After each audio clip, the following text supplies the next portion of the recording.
நாட்டுப்புற கதை. அதுல ஒரு கணவன் மனைவி இருக்கிறாங்க. புதிதாக திருமணமானவங்க. அந்த கணவன் ஒரு பயங்கரமான முட்டாள். யார் என்ன சொன்னாலும் அப்படியே நம்பிடுவார். யார் என்ன சொன்னாலும் அதை அப்படியே கேட்பார். அப்படிப்பட்ட ஒரு ஆள். இருக்கிற பணத்தை எல்லாம் அவர் ஏற்கனவே இழந்திருப்பார்ல. எப்படிப்பட்ட மனுஷன்ட்ட என்ன செல்வம் இருக்கும்? ஒண்ணுமே இல்லை. இந்த மனைவி பார்த்தா வீட்டுல ஒரே ஒரு மாடு இருந்தது. கணவனை கூப்பிட்டு சொன்னா, என்னங்க இந்த மாடை ஒரு நல்ல விலைக்கு வித்துட்டு வாங்க. இந்த மாடை வித்துட்டு நீங்க கொண்டு வர்ற காசை வச்சு நான் ஏதாவது ஒரு சின்ன தொழில் வீட்டு பக்கத்திலேயே தொடங்கி நம்ம பிழைக்கிறதுக்கு ஒரு வழி செய்யறேன். அவ புத்திசாலி மனைவி. சரிம்மா, கண்டிப்பா செய்யறேன், கவனமா கேளுங்க, நல்ல விலைக்கு வித்துட்டு வரணும் என்ன அப்படின்னு மாடை கொடுத்து வாசல் அனுப்பி வைக்கிறான். பக்கத்துல ஒரு பெட்டி கடைக்காரர் இருக்காரு, இவங்க வீட்டுக்கு அடுத்தவர். அந்த ஆளுக்கு தான் நம்மால் நமச்சிவாயத்தை பத்தி தெரியுமே. இவன் ஒரு அடி முட்டாள், யார் என்ன சொன்னாலும் நம்புவான்.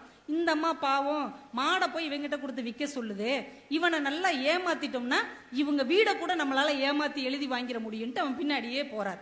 இவன் மாடை கொண்டுகிட்டே போறான். மாடு அங்கிட்டு இங்கிட்டு குதிக்குது. இவன் கஷ்டப்பட்டு எடுத்துட்டு வர்றான். எதுக்க ஒரு ஆள் வர்றார். அவர் ஒரு ஆடு கொண்டு வர்றார்.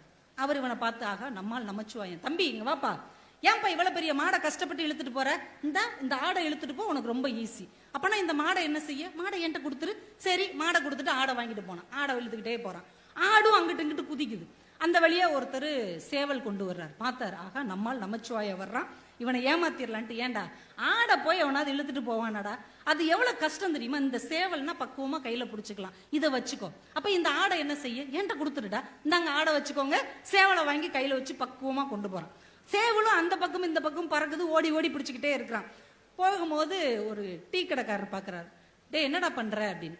இல்ல, இந்த சேவல் அங்கிட்டு இங்கிட்டு பறக்குது, சந்தைக்கு எடுத்துட்டு போய்கிட்டு இருக்கேன். இங்க வாடா, சேவல்னா பறக்கத்தாண்டா செய்யும், இந்த முட்டையை எடுத்துட்டு போ, ஒரு பிரச்சனையும் இல்லாம இருக்கும், கொடுங்க அப்படின்னு சொல்லி முட்டையை வாங்கிட்டு போயிட்டே இருக்கிறான். இன்னொரு கடைக்காரர் ஒரு டீ ஆத்திக்கிட்டு இருந்தார். பார்த்தார், ஆகா முட்டையோடு போறான். நாட்டுக்கோழி முட்டை மாதிரி இருக்கு, 12 ரூபாய்.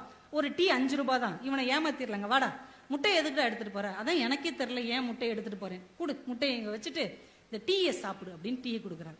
அவன் சந்தோஷமா டீ குடிச்சிட்டு இருக்கிறான். இதையெல்லாம் பார்த்துக்கிட்டே பக்கத்து பெட்டி கடைக்காரர் பக்கத்து வீட்டுல இருந்தார்ல, அவர் உட்காந்து, ஏண்டா உனக்கு ஏதாவது அறிவு இருக்காடா? மாட்டை கொடுத்து ஆட்டை வாங்கினேன், ஆட்டை கொடுத்து சேவலை வாங்கினேன், சேவலை கொடுத்து முட்டையை வாங்கினேன், இப்ப முட்டையை கொடுத்துட்டு டீ வாங்கி குடிக்கிறியே, உன் மனைவிட்ட போய் என்ன சொல்வ? ஆமா நான் என்ன சொல்வேன் அப்படின்னா, நீ இப்ப என்ன சொன்னாலும் உன் மனைவி உன்னைய திட்டி உன்னை அடிச்சு துரத்தி விட போறா, உன் வாழ்க்கையே முடிய போகுது. இல்ல அப்படிலாம் ஆகாது, என் மனைவி என்னை திட்டவே மாட்டா, கோவிக்க மாட்டா, விரட்ட மாட்டா.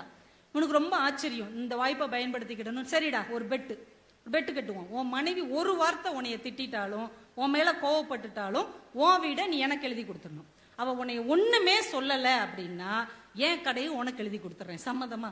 சம்மதம் அப்படின்ட்டான். சுத்தி 10 பேர் நின்னாங்க. எழுதி உடனே ஒப்பந்தத்தை போட்டாங்க. எல்லாரும் போறாங்க. யாரு? நம்மால் நமச்சிவாயன் வீட்டுக்கு. நேரா போனோடனே கதவை தட்டினோடனே மனைவி பாக்குறா.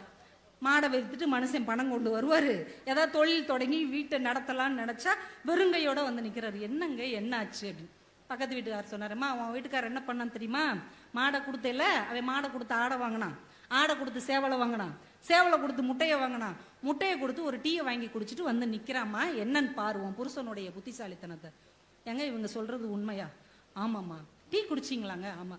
நல்லா குடிச்சிங்களா? முழு டீயும் குடிச்சிங்களா? ஆமா நல்லா குடிச்சேன், சூப்பரா போட்டிருந்தாரு, பூஸ்ட் எல்லாம் போட்டிருந்தாரு. வெரி குட், ரொம்ப சந்தோஷம். நீங்க சந்தோஷமா டீ குடிச்சிங்களா? குடிச்சேன். அப்ப உள்ள வாங்க. இப்ப கூட்டமே அதிர்ந்து போயிருச்சு. இந்த பெட்டி கடைக்காரர் கேட்கிறாரு, ஏமா உன் வீட்டுக்காரரை திட்டலையா? ஏன் திட்டணும்? அவர் தான் டீ நல்லா சாப்பிட்டாருல, எனக்கு அந்த விதத்துல சந்தோஷம். ஏமா ஏதாவது சொல்லு. சுத்தி உள்ளவங்களாம் சொன்னாங்க, இந்த பார் அவ திட்டலைன்னா உன் கடையை எழுதி தரேன்னு சொன்னேன், இனிமே குழப்பாத, மரியாதையே கடையை எழுதி கொடுத்துரு. கடையை எழுதி கொடுத்துட்டான். மறுநாள் அவனை கூப்பிட்டு கேட்கறான், நம்மால் நமச்சிவாயத்துல, எப்படா இவ்வளவு பெரிய முட்டாள்தனை நீ பண்ணி என் மனைவி திட்ட மாட்டேன்னு அவ்வளவு உறுதியா சொன்ன, அவ்வளவு உன்னைய திட்டல, எப்படா? அவன் சிரிச்சுக்கிட்டே சொன்னான், இல்லையா கல்யாணமான நாள் என் மனைவி நானும் ஒரு விஷயம் பேசிக்கிட்டோம். நமக்குள்ள எவ்வளவு பிரச்சனை வந்தாலும் எவ்வளவு கோபதாபம் வந்தாலும் அடுத்தவங்களுக்கு முன்னாடி அதை காட்டிக்கிறவே கூடாது அப்படின்னு நாங்க 2 பேரும் சத்தியம் பண்ணிக்கிட்டோம்.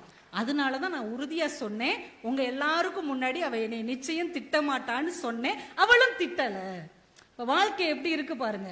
ஒருவரை ஒருவர் புரிந்து கொள்ளக்கூடிய மனசு அமைந்து விட்டால் எவ்வளவு மோசமான நிலைமையில் இருந்தாலும் கூட அந்த வாழ்க்கை மீட்டு எடுக்கப்படும் என்று இந்த நாட்டுப்புற கதை நமக்கு கற்றுக் கொடுக்கிறது.